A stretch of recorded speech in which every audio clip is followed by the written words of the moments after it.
suffered from bullying a lot. I don't know, I don't trust everyone. Right now, I just don't agree with anything. I don't believe in anyone. One of my boyfriends, he was kidnapped.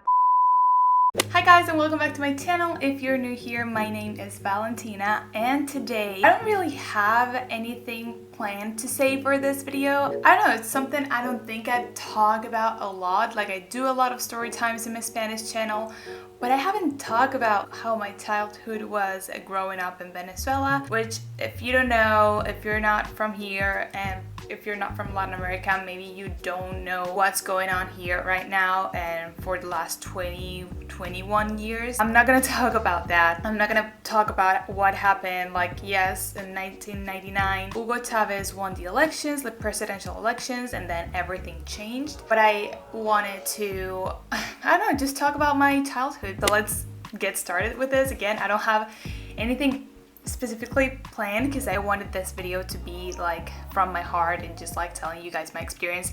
That sweater is driving me crazy. Wait a second. So, I was born in Venezuela in 1993. I'm 27 years old, and I was born in Caracas. I love my childhood. I have the best memories. I remember like growing up as a happy kid. I had everything I needed. No, we were not rich people. We were just like middle class people.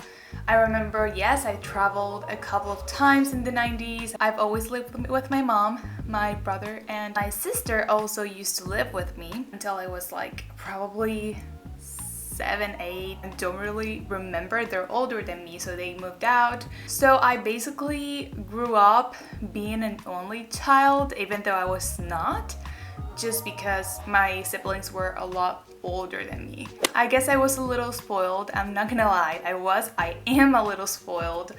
I'm the only child on my dad's side. In preschool, even like until high school actually, I was super shy, I didn't like talking to people. I would actually cry if people tried to talk to me until I was like maybe 7-ish.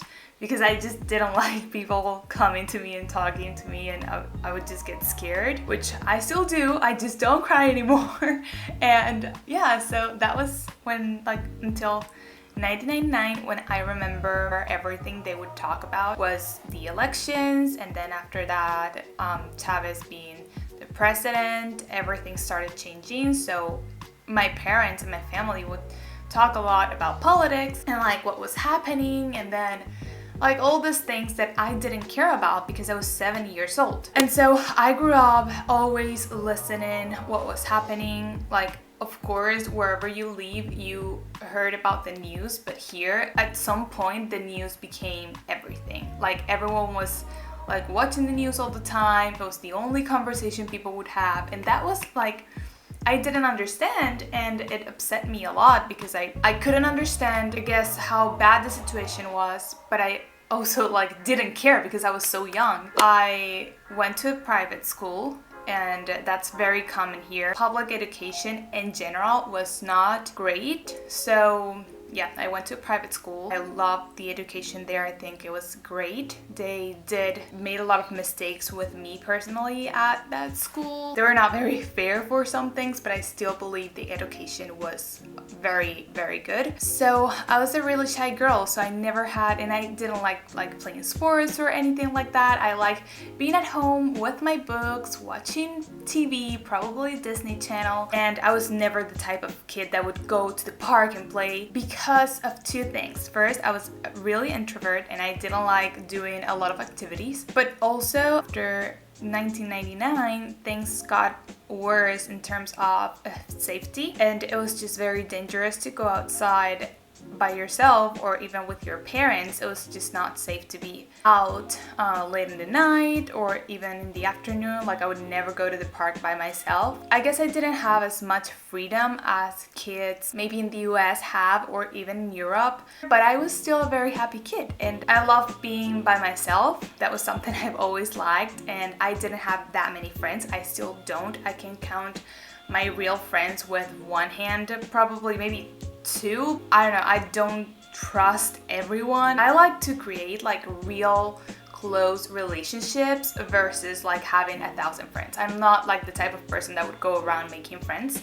I just like to have my very real friends, and I'm not close to making new friends. I just trust very, very few people. So I'm trying to explain how I was growing up in Venezuela, but obviously I had to give some context of like also what was happening in my personal life.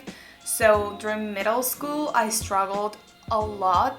I had a group of friends, and I was very shy. I was very moody. We were a group of 3, and suddenly like the other 2 became closer between them, and I was like by myself because I didn't have many more friends in my school. I had other friends like in my building and things like that, so I felt miserable for a whole year. I think that was 4th grade, and a lot of things were happening also in my personal life that I didn't enjoy it.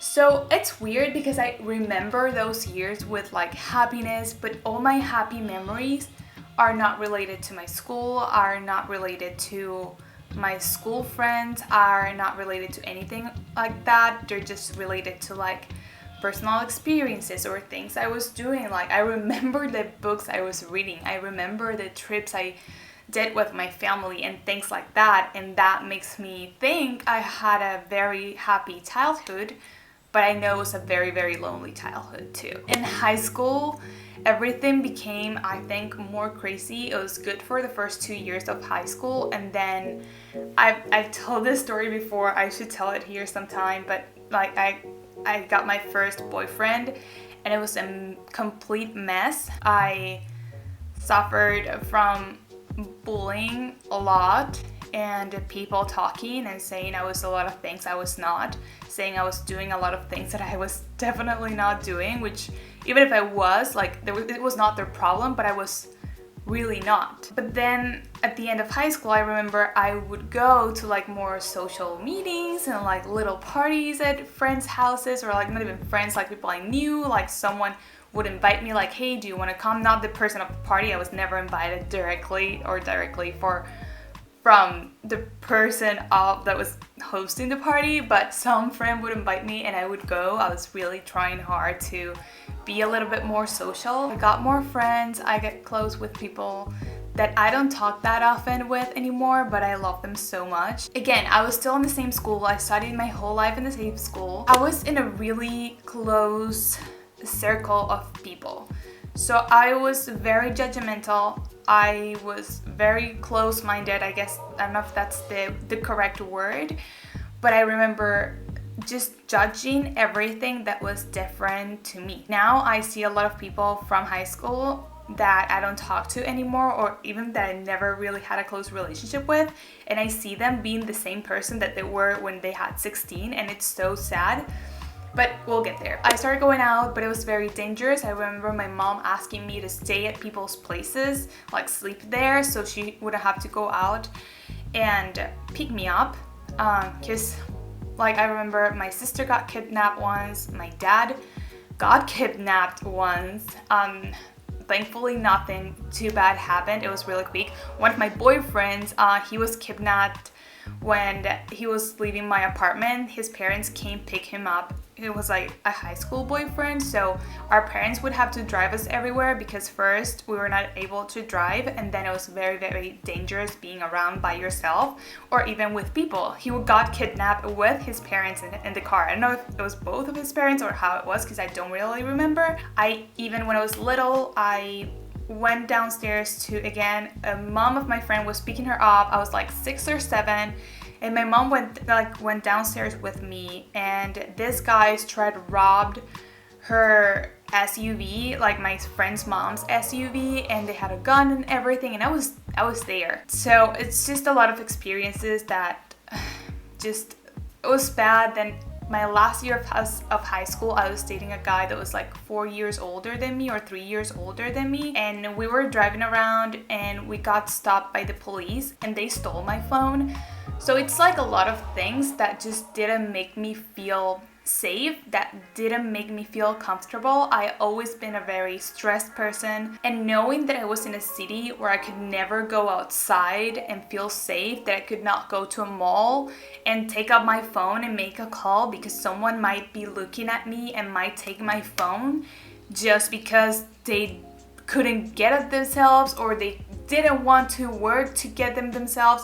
Again, I know a lot of people are trying and they're still struggling because the economy here is a complete mess and it is so unfair for a lot of hardworking people. But there are a few that just prefer to steal from you, to rob you, to kidnap you, I don't know, to get a little bit of money, which is horrible and so sad, and it's heartbreaking. So actually in high school, I decided I didn't want to stay here. I knew I wanted to move out. My plan was to go to Argentina when I was over with college. I got into college and that opened my eyes to a level I never thought I could. I stopped judging people as much as I did before. I started to accept people that was different to me. My best friends in college ended up being people that were like, I would have never thought they would be my friends on the first day of class. I was opening to something else that my high school and like my school in general didn't allow me to see, because everything that was different to you was wrong. And I started making more friends. I started going to more parties and things like that. And again, it was so dangerous that every time I would go out, I would just freak out. And I guess it was my anxiety. I just didn't know I had anxiety at that time. Yeah, I would get very bad social anxiety, and then leaving places like at 3 a.m. I would freak out. There's no way to explain this unless you actually experience it, I guess. From my apartment to my university, there was like, it was like a 25 minutes drive without traffic, but it would take me even 3 to 4 hours sometimes because of the traffic to get there. 3 times I got like knocked on my window. 2 of them I was with my boyfriend at that time, knocked on my window and tried to get robbed. Thank God those 2 guys didn't have a gun or anything like that, but it was something that it was just constantly happening. And I was hearing how some of my friends in college would get kidnapped. In college I got closer to politics because I was in the, I don't know how to say this, I was related to a lot of people that were into politics in college. I was not. I always would help in the like culture part and like the creative part. There's people that I guess after hearing about the same things over and over again, all these things that were happening, they decide their path was to fight for our country, which I wanted to do just from a different perspective. I'm very calm. I like to solve things talking, and obviously that's not possible in Venezuela. So the thing is, a lot of people were just trying to change this, like whatever was happening, however it was possible, which again I respect and I understand. It was not my way to do things. But I was very, very involved. I remember my boyfriend at the time even worked for politicians and things like that, and that would get me so nervous because I didn't want to be related to any of that, because I wanted to live a normal life and I wanted to live a happy life. And again, I love my college experience, but at the same time I was so sad all the time. I was so stressed. So yeah, it's just a lot. I don't even know how to summarize this. I don't know if I'm even going to post this video because it's so confusing. I was tired, and I know a lot of people would criticize me for this because everyone's supposed to do something, and I agree with that. Everyone is supposed to help, but people don't understand that everyone has a different way to help. Not everyone has to be in the first line in the protest, ready to receive a shot or ready to get a bomb thrown right at you, a gas bomb. And that's something people didn't understand, and that's something I would have got a lot like judged for. I would just freaked out. I was so scared all the time that I couldn't deal with it. And at some point I thought I was wrong. Like the only way to do things was being there, being the first in line, yelling at the police. So I thought I was too coward. I thought I was not brave if I was not doing that. And that is so wrong. I still try to help. I still try to do my part, but away from politics, because right now I just don't agree with anything. I don't believe in anyone, because of course I went and voted every single time.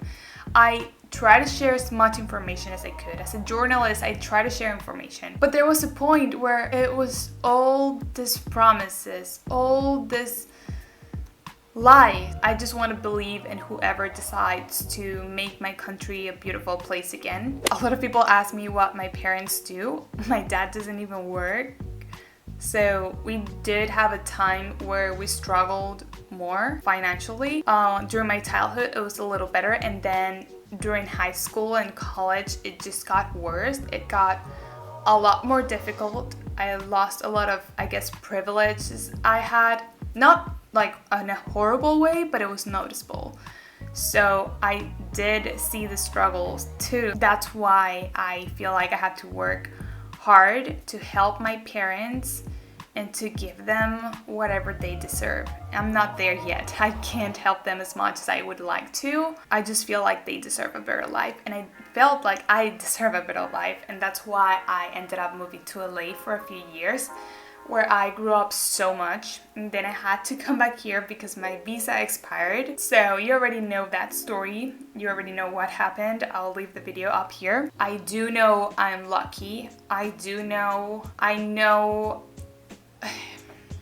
know people think I don't understand what's happening in the rest of the country. Of course I do, but I've also had to learn not to feel guilty for being able to eat 3 times a day, which I sometimes do. I feel bad because I can't have all my meals. I feel bad if I'm able to afford something I want.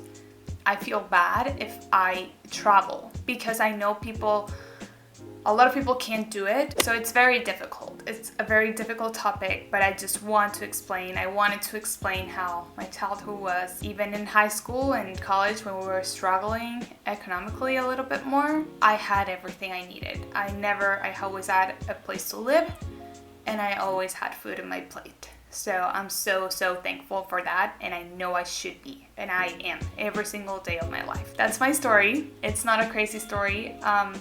It's just talking a little bit about me and why growing up in Venezuela was not, I think it caused a lot of my anxiety in combination with these experiences in my school. They also caused a lot of my anxiety and social anxiety.